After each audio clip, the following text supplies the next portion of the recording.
Vamos lá.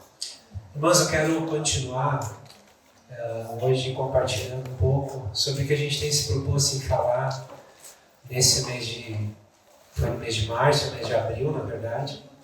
Estamos falando um pouco sobre a família de Deus. E falando sobre que o fazer parte da família de Deus é propósito de Deus para nós. Ele nos criou para isso. Então, o estar aqui juntos, o estar adorando o Senhor juntos, faz parte de sermos família de Deus também. E o que eu quero focar um pouco nessa noite, que a igreja, ela é um lugar planejado por Deus, pensado por Deus, para que nós pudéssemos praticar a vida em comum. Aquilo que a Bíblia chama de comunhão. E nós sabemos que Deus nos criou e logo bem cedo na criação, Ele olha para Adão, que estava sozinho, e disse, não é bom que ele fique só.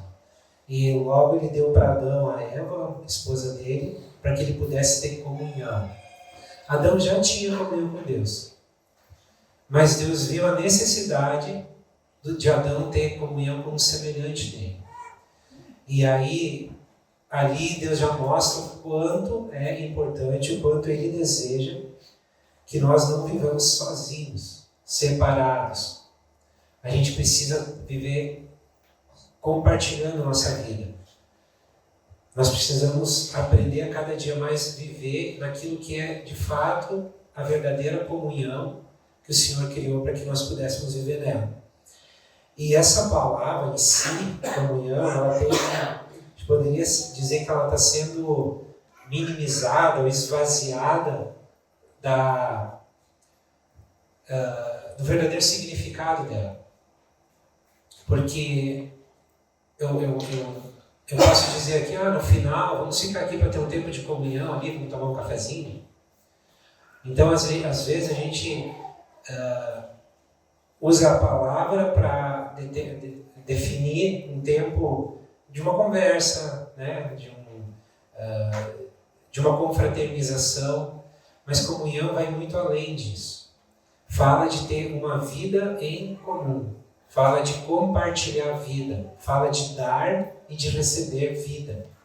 Isso é comunhão.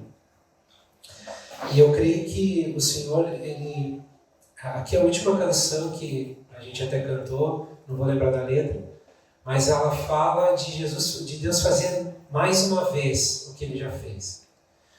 E eu acho que todos nós já tivemos uma experiência muito profunda com comunhão. E continuamos tendo. Mas talvez o Senhor quer nos levar para um nível mais profundo ainda. Ou às vezes trazer de volta algo que se perdeu durante o caminho. Então eu quero nessa noite falar um pouquinho sobre a verdadeira comunhão. Alguns aspectos, na verdade 4 aspectos ou 4 características da verdadeira comunhão.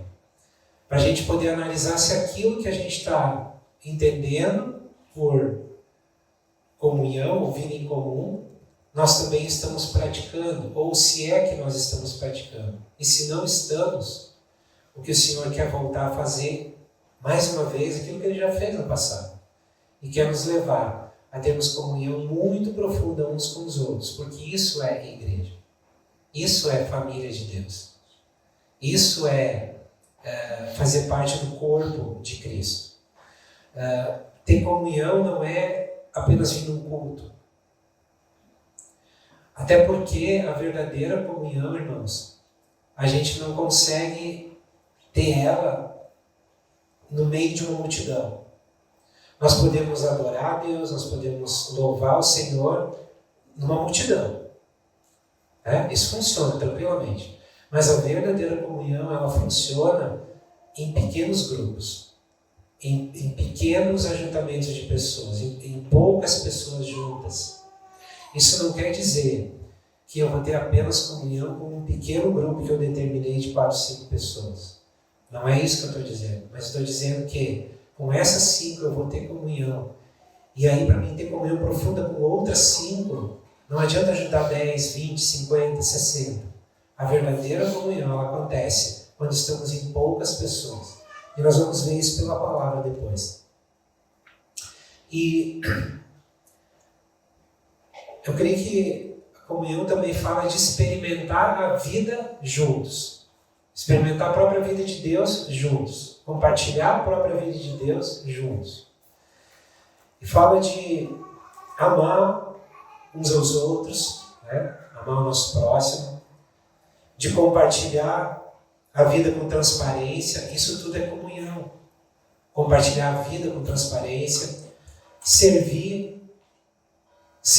nas necessidades práticas. A gente vai ter mais para frente um período que a gente vai falar bastante sobre servir. E isso é outro assunto fantástico para a igreja. Porque às vezes nós acabamos com o passar do tempo perdendo a noção do que é o servir. A gente fala muito de servir, mas na prática não serve. Então a gente precisa ter, por isso que o Espírito Santo ele vem e vai nos renovando, né? Vai trazendo de volta aquilo que ele quer que a gente, o padrão que ele quer que a gente viva. Ter comunhão também fala em autossacrifício, fala em consolar uns aos outros. Enfim, ter comunhão fala de todas as mutualidades. Alguns dias atrás a gente falou um pouquinho sobre mutualidades e no Novo Testamento a gente encontra mais de 50, que é aquilo que a gente deve fazer uns aos outros. E essas mutualidades, irmãos, só é possível viver elas na comunhão.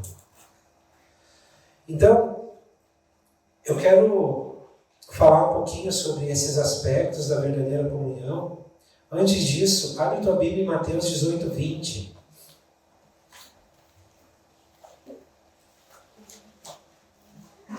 É interessante que Jesus,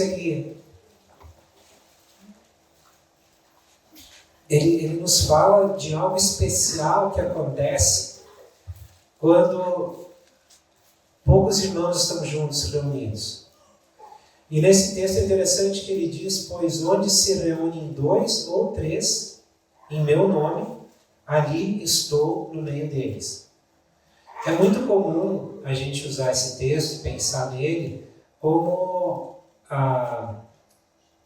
no mínimo essas pessoas, para que a igreja tenha para que se caracterize a igreja, né? No mínimo 2 ou 3. Eu sozinho não sou igreja. Mas a gente sempre pensa os 2 ou 3, mas mais, né? Só é 2 ou 3 para começar, mas tem 50, tem 60, tem 100, né? E não está errado. Mas eu acho que o foco de Jesus não é esse. Nesse texto, pelo menos. Porque ele está dizendo que onde 2 ou 3 estão reunidos no nome dele, ele vai estar no meio deles. Eu tenho compreendido que um lugar especial para experimentar Jesus é num pequeno grupo de irmãos. Jesus ele habita dentro de nós. Amém? Mas aqui ele está dizendo que vai estar entre nós. Parece algo diferente, parece algo, um outro nível. Que ele quer se manifestar, ele quer se mostrar, ele quer se fazer evidente entre nós, mas isso acontece quando nós estamos entre 2 ou 3, ou poucas pessoas. Por que será? Porque ali o Senhor, ali ele vê que pode acontecer uma verdadeira e profunda comunhão. Claro que frequentar ou estar num grupo pequeno de pessoas não quer dizer que eu vou ter comunhão. Muitas vezes a gente pode participar de um pequeno grupo de uma maneira superficial e não aprofundando a nossa vida, não sendo transparente, não buscando não permitindo que a gente aprofunde num relacionamento. Aí eu posso estar nesse pequeno grupo, mas ainda assim não ter comunhão com irmãos. Então pode acontecer de uma pessoa frequentar um pequeno grupo durante 15 anos e nunca ter tido comunhão com ninguém, porque não se permitiu a isso. E por isso que é importante a gente ver algumas características do que estabelece uma verdadeira comunhão. E é isso que eu quero falar a partir de agora, rapidamente. Então, na verdadeira comunhão precisa existir algo chamado autenticidade. Ou seja, ser autêntico significa ser quem você realmente é.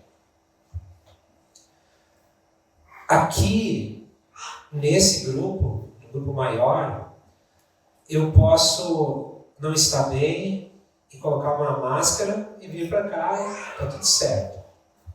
Mas isso é difícil de fazer no pequeno grupo. No pequeno grupo a gente acaba sendo mais transparente, é mais fácil de ser transparente. E isso também é uma das características que determina a gente ter ou não a verdadeira comunhão, a comunhão bíblica que o Senhor nos chama a ter, né? Então, a comunhão autêntica ela não é superficial. Ela não se resume a gente poderia dizer, uma conversa fiada, né? A gente se reúne ali para conversar sobre qualquer coisa, isso é comunhão. Não, na verdade não. Comunhão, Deus ele planejou ela para algo um pouco mais, ou melhor, muito mais profundo, né? Precisa haver ali uma conversa ou um relacionamento genuíno, de coração para coração. E essa comunhão ela pode ir crescendo a tal ponto de nós conseguirmos abrir coisas bem profundas e íntimas do nosso ser. E, na verdade, é para isso que ela existe. Para a gente poder ser completamente transparente. Por isso que é tão importante, ou melhor, essa comunhão ela funciona bem com poucas pessoas. Porque, por exemplo, para mim, seria muito difícil abrir uma coisa bem profunda do meu coração, algo que está ali me inquietando, me machucando, no meio de um grupo grande como está aqui. Mas eu não teria problema de pegar 2, 3, 4 irmãos da minha confiança e abrir meu coração para eles, como faço. Entende? Então, para a gente ter essa comunhão, é super necessário ter essas poucas pessoas que andam junto conosco e que nós compartilhamos e repartimos nossa vida. Nesse lugar é um lugar de dividir as mágoas, revelar sentimentos, confessar pecados, confessar falhas.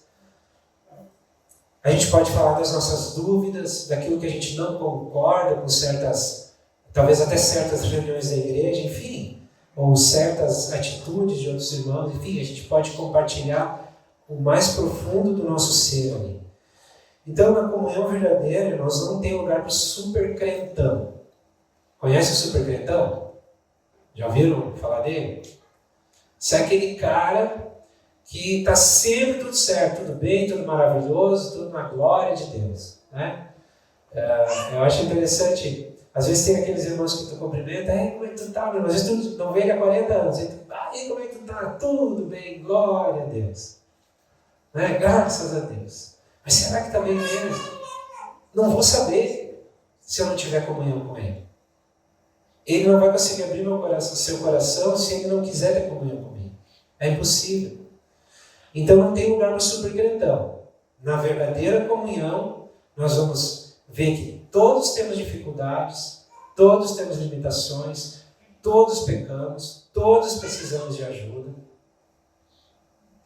Não existe o melhor, né? O que nós vamos ver ali, que nós vamos estar vivendo em períodos diferentes da nossa vida, estações diferentes, entendimentos diferentes, isso tudo vai cooperar para que a comunhão cresça, para que a gente cresça em unidade. E somente quando nós somos sinceros sobre a nossa vida, é que nós experimentamos a verdadeira e real comunhão, irmãos. Em 1 João 1, 7 e 8, tem um texto bem interessante que fala sobre isso.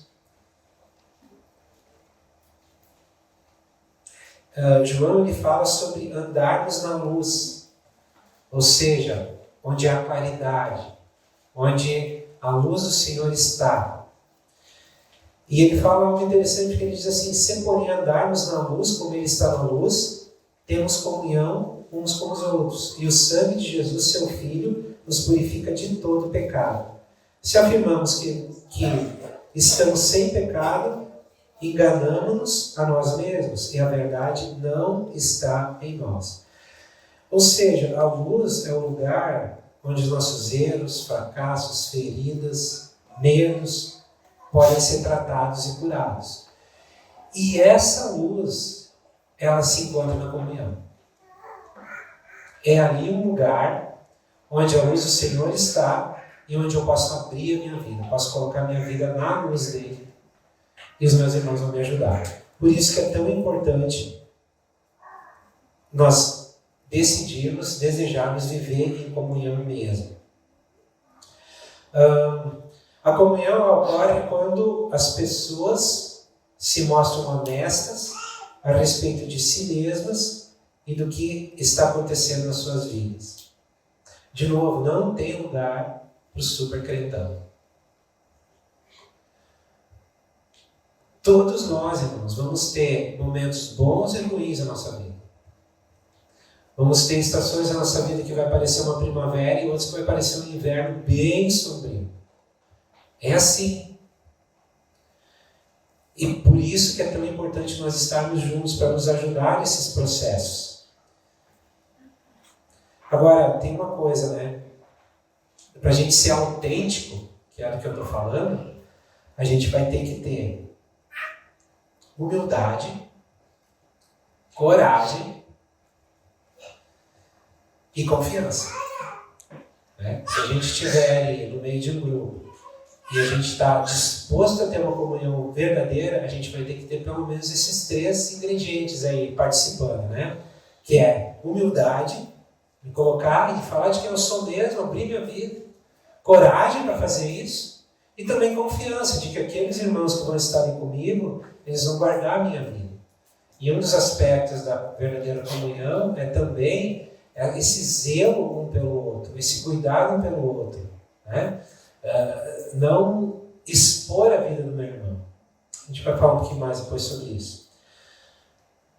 Um segundo aspecto que a gente pode e deve encontrar na verdadeira comunhão é as pessoas experimentarem reciprocidade. Já falei um pouquinho sobre isso. Aquilo que é a reciprocidade fala de que eu dou e eu recebo.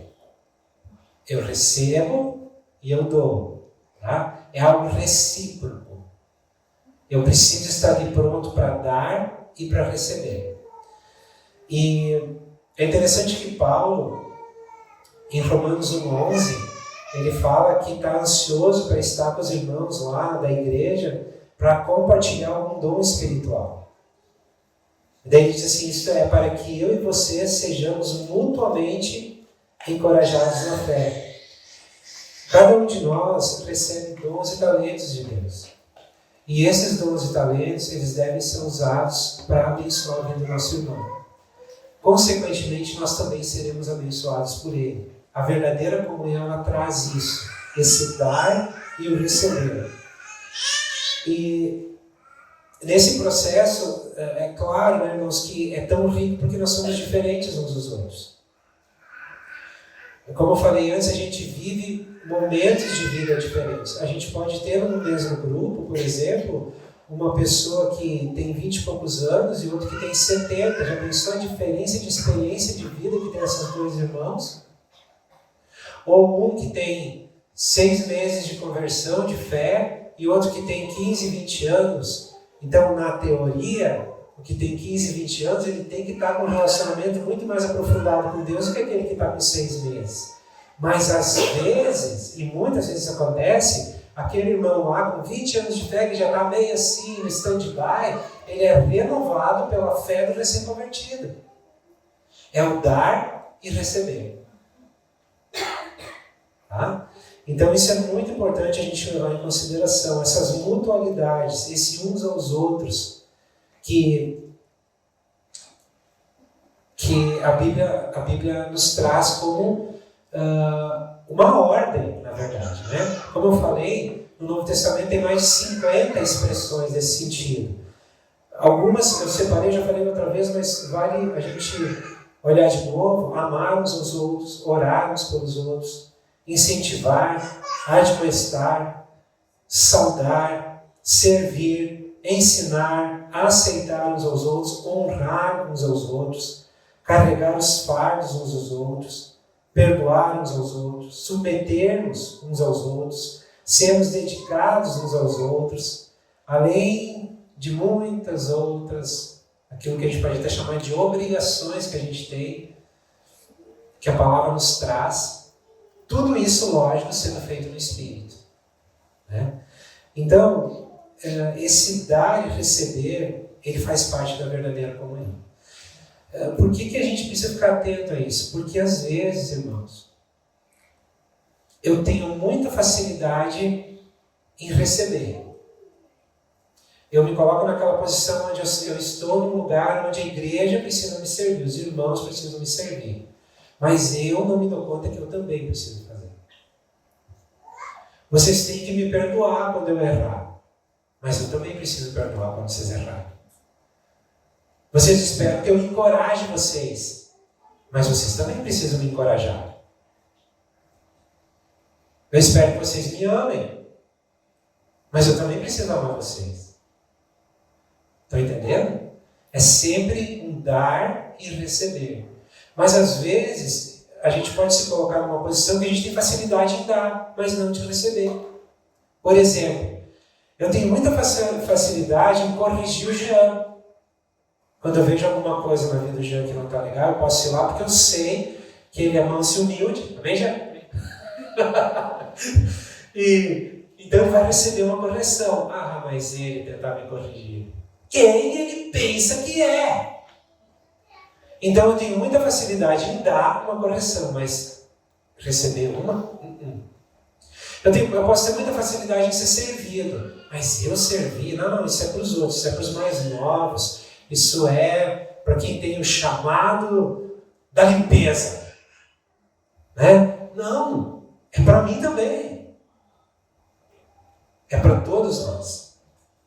Então, eu quero encorajar vocês, irmãos, todos nós, né, a buscar na palavra esses uns aos outros e talvez fazer um checklist ali de como nós estamos com relação a esse uns aos outros. É bem importante porque faz parte da verdadeira comunhão. Um outro aspecto da verdadeira comunhão que as pessoas experimentam compaixão. Isso é algo bem interessante. Compaixão é compartilhar a dor dos outros. Aí tu pode pensar assim, não. Chega eu com as minhas dores. Né? Eu já estou cheio de dor, vou compartilhar a dor do outro. Mas ele também quer compartilhar a tua. A verdadeira comunhão faz isso. Ela nos ajuda a levar os fardos uns dos outros.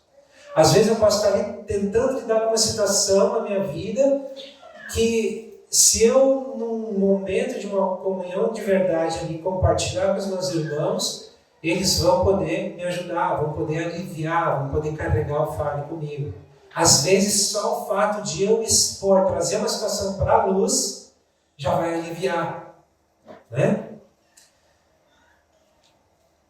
A compaixão, ela diz, por exemplo, eu compreendo o que você está passando e o que você sente. Isso não é estranho para mim, porque eu já passei coisas parecidas. É se colocar no lugar. É sentir o que o outro está sentindo. A gente poderia dizer que é validar a dor que o outro está sentindo. Porque às vezes, irmão, sabe o que acontece? O Davi está sofrendo com algo lá, caladinho.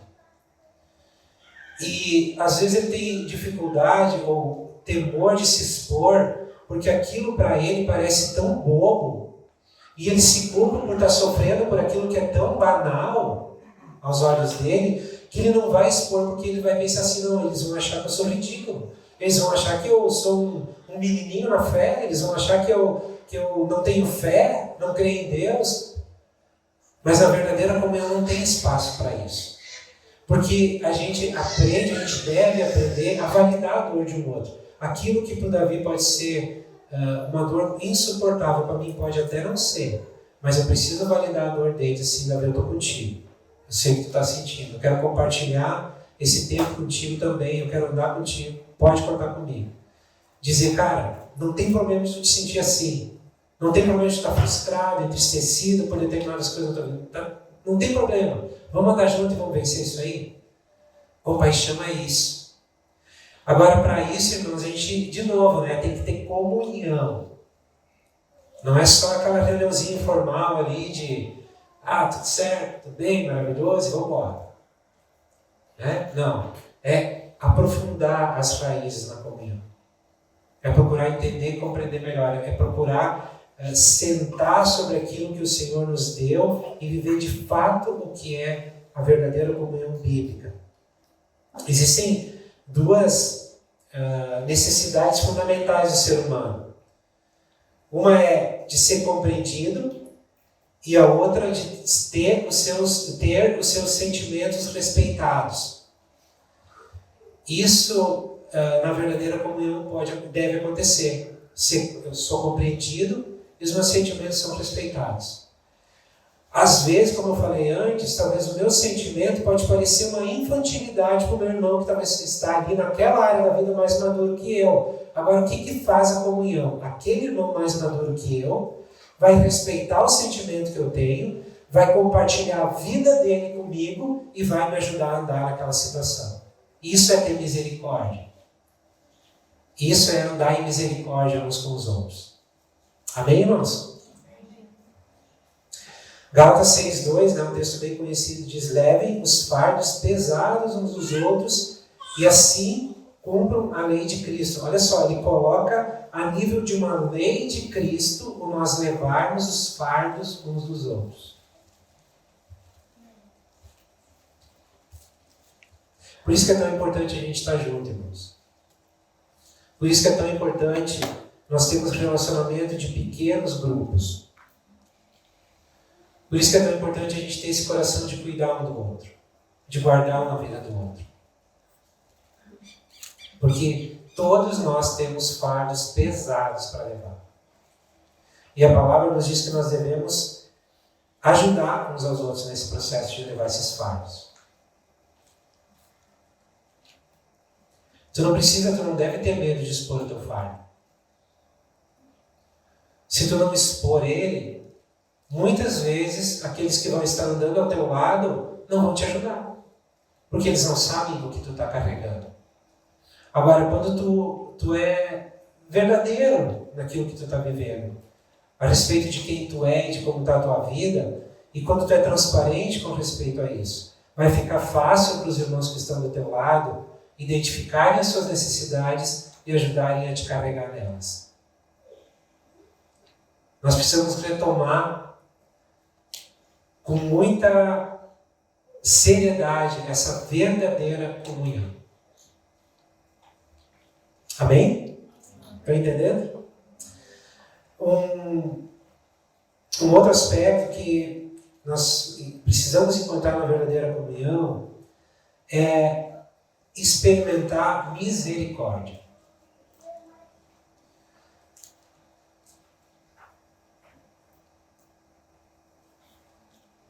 Às vezes a gente pode achar, confundir ou pensar que compaixão e misericórdia são parecidos, meio parecidas, a mesma coisa, mas não.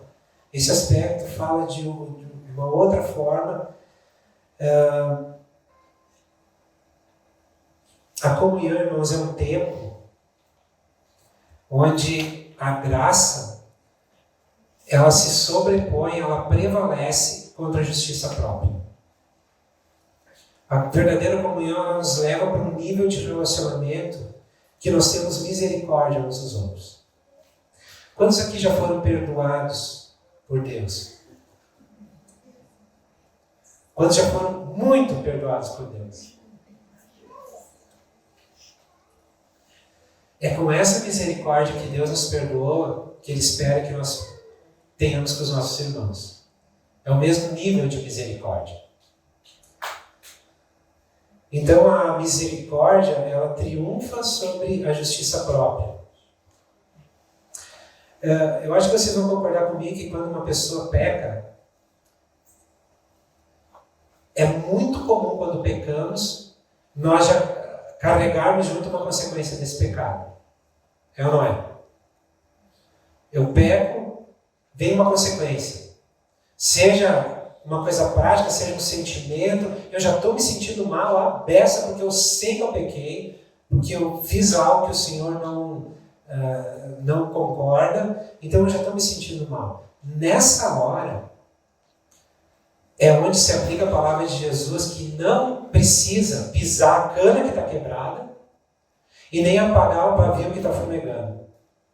É nessa hora que não adianta pegar o porrete e dar na cabeça do irmão para ele se arrepender um pouco mais do que ele já se arrependeu. Né? Nós precisamos tratar uns aos outros com misericórdia. Entenda, eu não estou dizendo aqui que a gente deve ser complacente com o pecado. De maneira nenhuma. O pecado é pecado. E ele tem que ser tratado como pecado.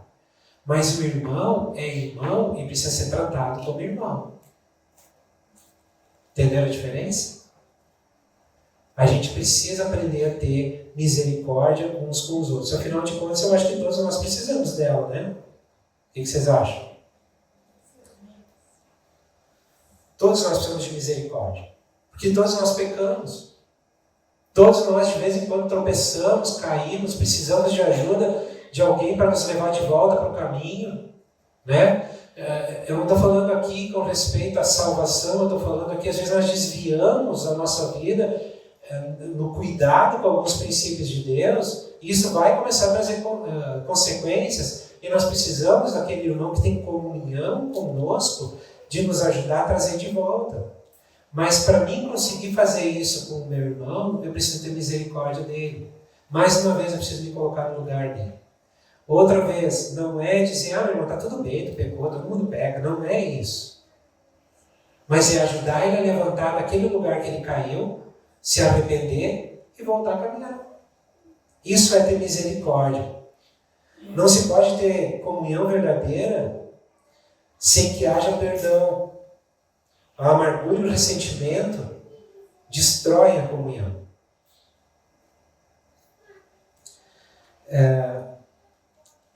Uma vez eu vi acho que foi o Luciano Subirá, se não me falha a memória. Ele disse que quando ele saúda os irmãos novos na igreja, ele faz uma promessa para eles. Ele diz que ele promete para eles que em algum momento ele vai errar com eles. Isso me aliviou quando eu escutei ele falando. Que até ele erra com os irmãos. E é uma verdade. Nós somos falhos, irmãos. Em algum momento nós vamos errar uns com os outros. E quando nós estamos em comunhão, com aquelas pessoas que nós andamos mais perto, é que nós vamos estar mais tempo também, são essas que nós vamos machucar. E é ali que nós precisamos encontrar misericórdia. E é ali que nós precisamos oferecer misericórdia quando outra pessoa nos machucar. Porque isso é inevitável. Em algum momento vai acontecer. Seja com uma palavra, seja com uma atitude, seja pela falta de uma atitude, né? Às vezes a gente falta com alguma coisa que poderia fazer o irmão ficar chateado, magoado, ou nos afeta dessa maneira também. Então, na verdadeira comunhão, nós precisamos estar dispostos a dar a mesma misericórdia que nós recebemos, não do irmão, de Deus. Porque quando eu estou disposto a dar a misericórdia que eu recebi de Deus, e o meu irmão estiver disposto a me dar a misericórdia que ele recebeu de Deus, nós vamos ter misericórdia um do outro. E nós vamos ajudar um ao outro. Vamos carregar um ao outro. Vamos perdoar um ao outro. Vamos andar juntos. Colossenses 3, 13.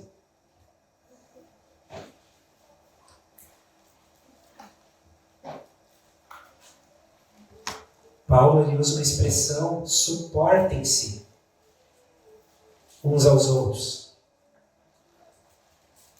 A gente, num primeiro momento, pode pensar assim, eu vou servir de suporte para o meu irmão, né?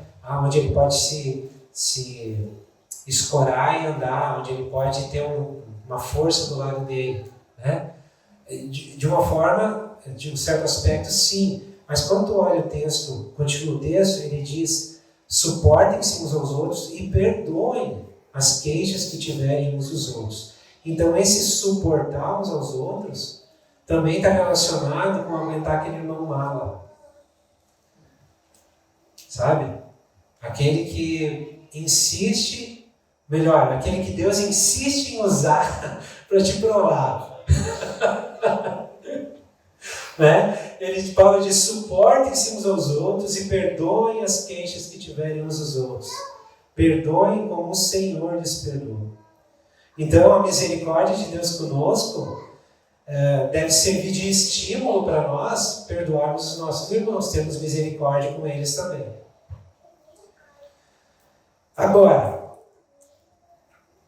muitas vezes, irmãos, eu acho que aqui é uma coisa bem importante. A gente tem dificuldade em perdoar porque não faz a diferença entre perdoar e confiar. O que acontece?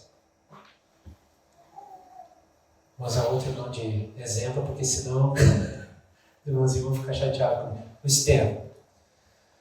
Se o Estevão fizer algo contra mim, que realmente me machucar para valer, vou usar um exemplo. Se ele mentir e isso me prejudicar muito, tá? Eu devo perdoar ele? Sim ou não? Sim. Quando? Sim. Hã? Imediatamente. Né? Mesmo que ele não me peça perdão. Certo? Certo? Isso. Isso mesmo. Se ele fizer isso, eu não tenho opção. Eu tenho que perdoar ele. Agora, eu vou ter cuidado com esse tema. Ele vai ter que mostrar para mim, na comunhão, no relacionamento ali que eu tiver com ele, que eu posso voltar a confiar nele. Entenderam a diferença? Eu não tenho como negar o perdão. Mas o reconstruir uma confiança vai ser necessário. Todas as vezes, claro que isso não é como, né? O irmãozinho está jogando futebol ali, dá uma entrada mais forte, fica chateado na hora, mas não trouxe aquela consequência, né, que às vezes traz um prejuízo, te leva a sofrer um dano, né? Seja em qualquer área, seja emocional, seja um dano às vezes até físico, um dano material. Então, às vezes pode acontecer que nós vamos ferir uns aos outros de maneira assim bem profunda. O perdão não tem negócio. Eu preciso perdoar. Porque se eu não perdoar, é mais ou menos assim, eu vou ficar magoado, chateado, isso vai para um rancor, vai me levar para uma amargura, e aí eu vou começar a tomar um veneno, esperando que o meu irmão morra. Mas é eu que estou tomando veneno. Entende? Então, eu não posso negar o perdão de maneira nenhuma. Agora, o relacionamento, ou melhor, a confiança, ela precisa voltar a ser conquistada através do quê? Relacionamento. Comunhão. Isso pode levar tempo. Isso pode levar anos. E às vezes nunca mais é igual. Por mais que, eu acho que a consciência que cada um de nós deve ter é buscar a restauração completa, né? Com toda a nossa força. Até porque a palavra diz que nós devemos lutar, perseverar para manter a comunhão. A comunhão do Espírito, né? Então, irmãos, fazendo essa diferença, eu não estou, por favor, não entendo que eu estou dizendo assim, perdoa, mas fica longe. Não é isso. Mas, às vezes, aquele sentimento precisa ser tratado. Aquele prejuízo precisa ser trabalhado. Então, por que eu estou falando isso?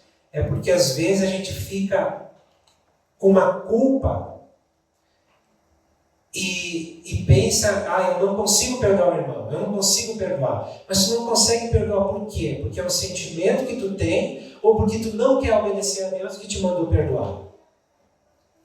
Porque se tu não quer obedecer a Deus que te mandou perdoar, tem um problema muito grande aqui, se chama pecado. Agora, se tu está naquela, não consigo perdoar por um sentimento que eu tenho, aí eu quero te dizer assim, tu deve passar por cima desse sentimento, não no sentido de ignorar ele, porque está ali, não tem como tirar com a mão, mas liberar o perdão igual e depois trabalhar o sentimento. Entenderam? Então nós precisamos ser maduros para isso também. E essa maturidade a gente encontra lá na comunhão, andando junto, tendo confiança. Amém, irmãos? Amém.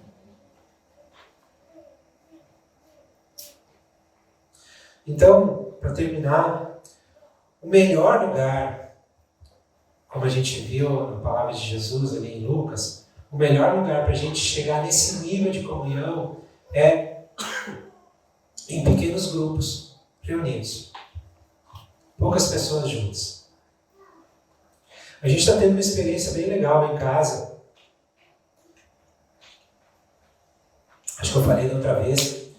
A gente voltou a ter um grupo da igreja na casa e acabou que estava grande o grupo.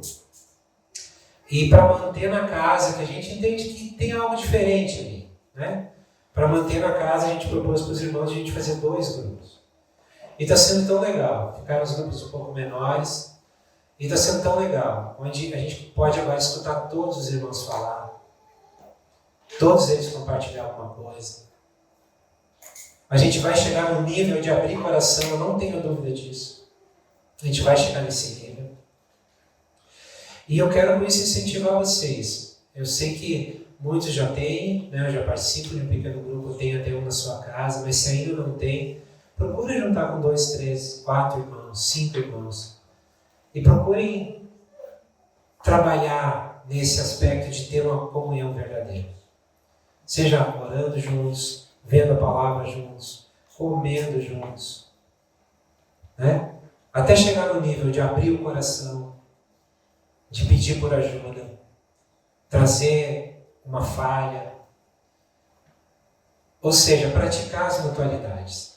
Né? Eu creio que o Senhor, o que Ele mais quer é que nós, como família dEle, a gente aprenda a praticar essas mutualidades. E não tem lugar melhor para fazer isso do que esses aspectos, né, de autenticidade, reciprocidade, compaixão e misericórdia. Não tem lugar melhor para praticar isso, ou para encontrar isso, acho que é a melhor palavra, do que um pequeno grupo de irmãos comprometidos com o Senhor. Comprometidos com a vida de Cristo em nós. Então, eu queria deixar essa palavra ainda nesse sentido de nós como família, porque é isso que o Senhor espera de nós. Sabe, a gente não faz parte de uma família chamada comunidade cristã.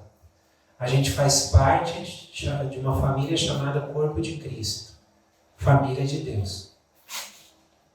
A nossa família é, no primeiro aspecto, os irmãos que estão aí sentados do teu lado. E essa família, ela se estende, ela vai para fora dessas paredes, ela vai para fora dessa cidade, para fora desse país, e reúne todos os irmãos que estão em Cristo. Mas é claro que comunhão nós vamos ter com aqueles que estão próximos. Então eu quero te animar com isso, a ter comunhão, a trabalhar nisso, a buscar isso. Isso vai ser bênção para a tua vida e tu vai poder abençoar outros também. Amém?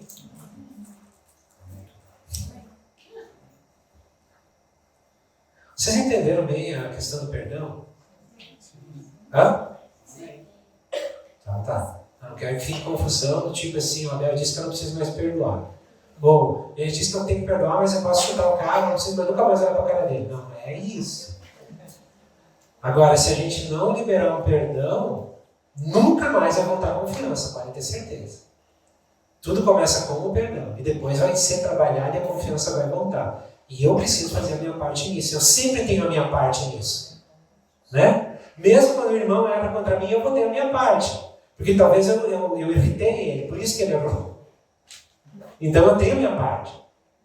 Né? E para mim isso ficou tão mais claro quando eu entendi que eu sempre vou ter a minha parte na situação.